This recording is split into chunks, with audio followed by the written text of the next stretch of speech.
नमस्कार दोस्तों, BT news channel में एक बार फिर से आपका स्वागत है। मैं हूं प्रेम कुमार, बहुत डायरेक्टर एंड गुरुची हरियाणा। साथियों, जैसे कि पिछले 2 साल से आपको एक एक गांव की, हम हरियाणा की रिपोर्ट दिखा रहे हैं। किस गांव में कितना विकास हुआ। भारतीय जनता पार्टी को 7 साल का वर्ष हो गया है हरियाणा के अंदर, या मैं सेंटर की बात करूँ। आज हम पहुँचे हैं गाँव भादस में, और भादस की जो सरपंच है वो है मैम अंजू बाला जी। और अंजू बाला जी भारतीय जनता पार्टी की जिलाध्यक्ष इकाई में भी काम कर रही है।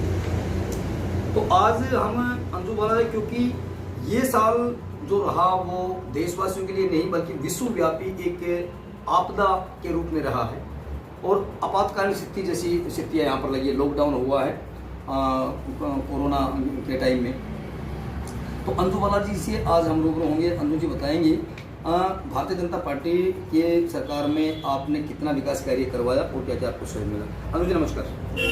सबसे पहले तो मैं आपका अपनी पूरी सेंट्रल कमेटी की तरफ से और स्टेट कमेटी की तरफ से आपका वेलकम करता हूँ, इस्तेमाल करता हूँ, आपका स्वागत करता हूँ। तो मैम, पहली बार आप सरपंच बनी, आपके हस्बैंड टीचर्स हैं और अभी पुनाना में ड्यूटी लगी हुई है उनकी, तो उनका भी सहयोग पूरा मिला आपको? मेरे पति का मेरे ऊपर पूरा सहयोग है, और उनकी ही उनसे मैं इतनी आगे बढ़ी हूँ, उनकी गाइडलाइन से। तो इसमें कोई अतिशयोक्ति नहीं होगी। जैसे एक कहावत है कि हर मर्द के पीछे एक गृहिणी का हाथ होता है, तो हर गृहिणी के पीछे भी एक पुरुष का हाथ होता है। तो मैम क्या क्या विकास कार्य करवाया, आप ये बताइए थोड़ा सा अंदर से। मैंने अपने गांव में विकास कार्य बहुत कराए हैं जी। सबसे पहले मैंने शिक्षा के ऊपर ध्यान दिया जी। मैंने अपने स्कूल में जो स्कूलों की लड़कों का आना जाना, बच्चों का एडमिशन कराना, इसके ऊपर ध्यान दिया जी। स्कूल को सौंदर्यीकरण पर ध्यान दिया। गांव में, हमारे गांव में पानी की बहुत बड़ी सुविधा थी जी। और 1 करोड़ 83 लाख की मैंने यहाँ पाइपलाइन बिछवाई है अपने गाँव में। और अच्छा, गुड। उसके बाद हमने कब्रिस्तानों के मरम्मत कराई जी।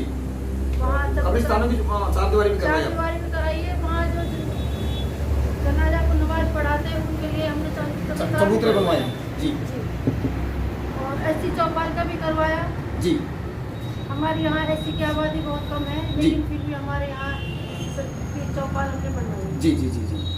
तो सरकार के सहयोग से, और जैसे भी मैंने महिला होने के नाते महिलाओं ने मुझसे जो उम्मीदें कर रखी जी, उनके लिए मैंने सिलाई सेंटर बनवाया, कंप्यूटर सेंटर लड़कियों के लिए करवाया, नॉलेज सेंटर, वेरी गुड।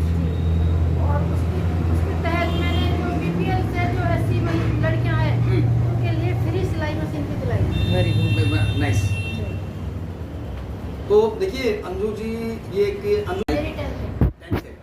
तो मैम आपको तो आगे पढ़ना चाहिए। बाबा साहब कह के गए हैं कि लाइफ में पढ़ाई जारी रखनी चाहिए, कभी छोड़ना नहीं चाहिए। तो आजकल तो ऑप्शन काफ़ी है आप, और क्योंकि टीचर्स के घर में है तो उसकी भी हमारी पूरी आगे कोशिश है। बहुत अच्छी बात है, बहुत अच्छी बात है। उसको हम कर रहे हैं। तो मैम आगे अभी जो लॉकडाउन लगा उसमें क्या क्या दिक्कत आई आपको? उसमें जो हमारे यहाँ मेवात में जो भी हमारे बाहर से जो ड्राइवर करके आए हैं, हमने उन सबका चेकअप कराया, पीएचसी ले जाकर कराया जी। और कोरोना काल में जितनी सेवाएं सरकार से मिली उसका भी सहयोग रहा, गांव वासियों का सहयोग रहा। हमने अपने गांव को बहुत कोरोना काल में सुरक्षित रखा। तो मैम एक हमने मास्क सैनिटाइजर बांटे, 2.5 महीना पहला थी, और पंचायत के तहत हमने कम से कम 2.5 महीना ठीक पहले लगाया आपने। जी जी जी जी। तो मैम गांव में कोई आपके कोई ट्रेजेडी तो ऐसा नहीं हुआ भादस में कि कोई कोरोना से एक्सपायर हुआ हो? दो। देखिए इतना बड़ा पॉपुलेशन है मैडम, कितनी पॉपुलेशन है आपकी? 15,000 लोगों की मिनिमम पॉपुलेशन है। केवल 2 व्यक्ति जिनकी इम्यूनिटी पावर थोड़ी कमजोर थी वो कोरोना की वजह से एक्सपायर हुई है। बाकायदा सरपंच साहिबा के जो हस्बैंड है भाई चतुर्भुज जी, वो इनके कंधे से कंधा मिला के, उनका एक पैर स्कूल में रहता था तो एक पब्लिक के बीच में रहता था जब तक। अच्छा मैम, मैंने सुना है कि कुछ प्रवासी लोगों के लिए भोजन वगैरह की व्यवस्था करवाई आप लोगों ने? हाँ जी, जो हमें पार्टी से जो सेवा रसोई का काम दिया, और जो समाज के नाते, सरपंच होने के नाते मैंने पब्लिक की सेवा भी करी, कोई भूखा नहीं रहने दिया रसोई के जी जी माध्यम से। और कोरोना काल में जो भी मांडी खेड़ा नल्लड़ जो भोजन कम से कम भी रेगुलर 2 महीना चलाया। कंटिन्यू चलाया। जी। तो देखिए और मैं खुद कोरोना क्वारंटाइन में जाके नहीं, उसमें कोरोना का उसमें जाके नहीं, मैं खुद राशन वितरित करके आई। देखिए आप को सैल्यूट करते हैं हम, और आप जैसी वीरांगना के कारण ही भारत हमारा टिका हुआ है। मैम एक अब की बार ये इतिहास में पहली बार हुआ है 1966 के बाद में, जब से हरियाणा बना है, बिना इलेक्शन डेट नॉमिनेट हुए, बिना आचार संहिता लगे, सरपंचों का 23 फरवरी को उनका चार्ज वापस ले लिया हरियाणा सरकार ने। तो उसके बाद क्या क्या दिक्कतें आई आपको, ये और बता दीजिए आप दर्शकों को। उसके बाद तो दिक्कत ही है कि भाई जो सरपंच बने हैं उनका इतने दिन पहले चार्ज नहीं छीने थे, विकास कार्य ठप हुए हैं। विकास कार्य ठप हुआ है। जी। तो बाकी आपके एमएलए वगैरह से, आपके एमएलए अभी यहाँ से मोहम्मद खान इंजीनियर जी हैं, उनसे कुछ सहयोग मिला आपको? कोई सहयोग नहीं मिला। तो आपको, क्योंकि आप एक राष्ट्रीय पार्टी की अभी जो निवर्तमान जो अभी प्रेजेंट है, सेंटर में भी है, हरियाणा में भी है, उसकी आप एक जिला के अध्यक्ष भी है, सरपंच भी निभानी पड़ती है, तो दोनों को प्रोग्रेस बैठ जाता, सही बैठ जाता है। पार्टी के लिए हम दिन रात मेहनत करते हैं।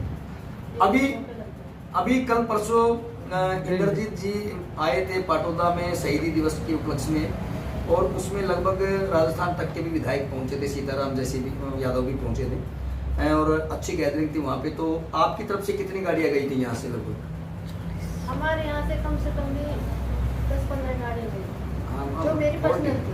वो आपकी पर्सनल थी, तो बाकी तो वैसे 40+ गाड़ियाँ गई आप? आज बहुत सारी गई, मेरे पास तो बहुत गई। जी जी जी।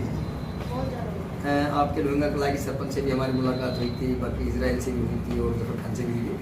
तो मैम अभी भूपेंद्र यादव को कैबिनेट मंत्री बनाया है, उस दिन कैसा लगा आपको?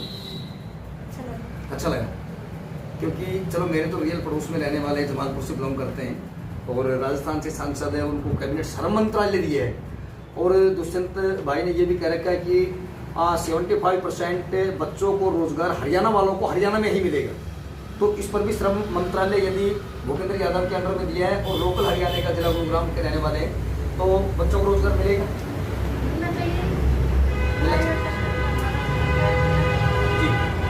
अच्छा, एक मैम भारतीय जनता पार्टी ने बाबा साहेब अम्बेडकर को भारत रत्न देने की यदि हम बात करते हैं, तो अटल बिहारी वाजपेयी जी की, ये आपको याद है 1990 में जो बाबा साहेब को 1956 में मिल जाना चाहिए था, वो भारत रत्न, उस विश्व रत्न की उपाधि देनी चाहिए थी उनको। तो बल्कि जैसे बराक ओबामा बोलते हैं, यदि ऑस्ट्रेलिया में या श्रीलंका में या अमेरिका में यदि ये हमारे बाबा साहेब अम्बेडकर होते तो हम उनको विश्व रत्न की उपाधि देते।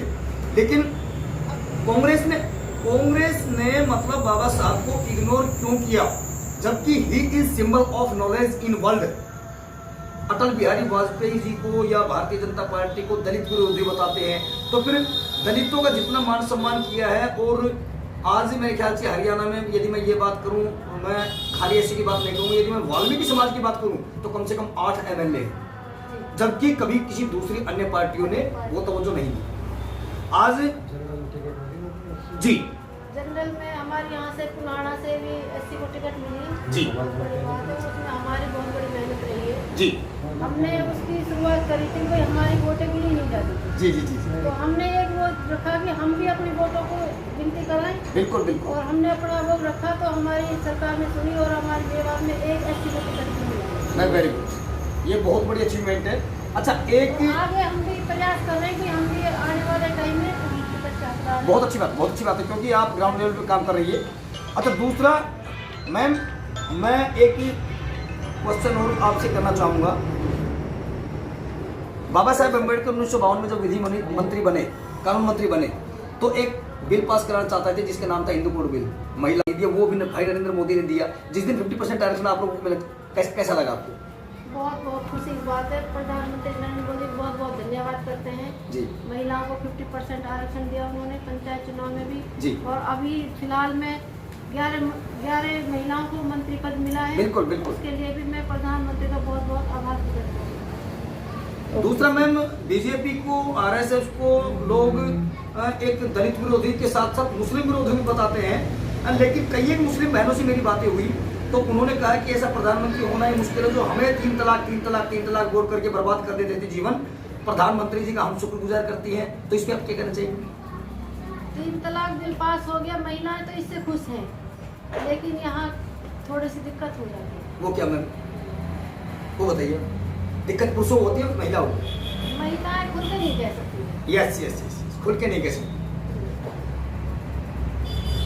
अच्छा मैडम, देश में से जो 370 हटी है, बाबा साहेब अम्बेडकर ने रिजाइन भी इसी बेस पे दिया था कि देश में 370 ना लगे, लेकिन सरकार ने उस प्रस्ताव को नहीं माना और बाबा साहेब अम्बेडकर ने अपने विधि मंत्री से इस्तीफा दे दिया। उसके बाद में पंडित दीनदयाल उपाध्याय और इन्होंने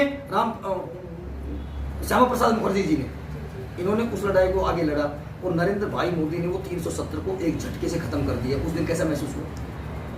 अच्छा, भाई प्रधानमंत्री नरेंद्र मोदी जी ने जो काम कभी नहीं हुआ किसी पे, वो भाई नरेंद्र मोदी ने किए जी, समाज के लिए, राष्ट्र के लिए, और जो भी भाईचारा बनाए रखने के लिए भाई नरेंद्र मोदी ने सारे काम।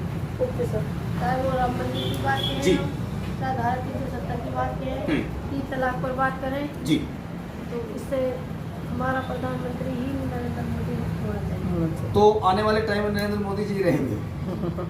तो मैम आपका बहुत बहुत धन्यवाद, आप हमारे साथ में जुड़े, और मैं ईश्वर से कामना करता हूँ, परमपिता परमात्मा से, भगवान तथागत गौतम से मैं ऐसी विनती करता हूँ कि आप जीवन में इसी तरह आगे बढ़ते रहें और आप एक दिन किसी मंत्रालय के भी मालिक बने और अपने जनता का पूरे हरियाणा की आप सेवा करें। आज तक के लिए केवल इतना ही। कल फिर हाजिर होंगे एक नए चेहरे के साथ, नई डिबेट के साथ। तब तक देखते रहिए बीपी न्यूज़। बढ़ते कदम सच्चाई की कलम, क्योंकि देश का सच दिखाते हैं हम। मेरे सहयोगी साथी शर्मा भारती के साथ प्रेम कुमार बहुत। हरियाणा।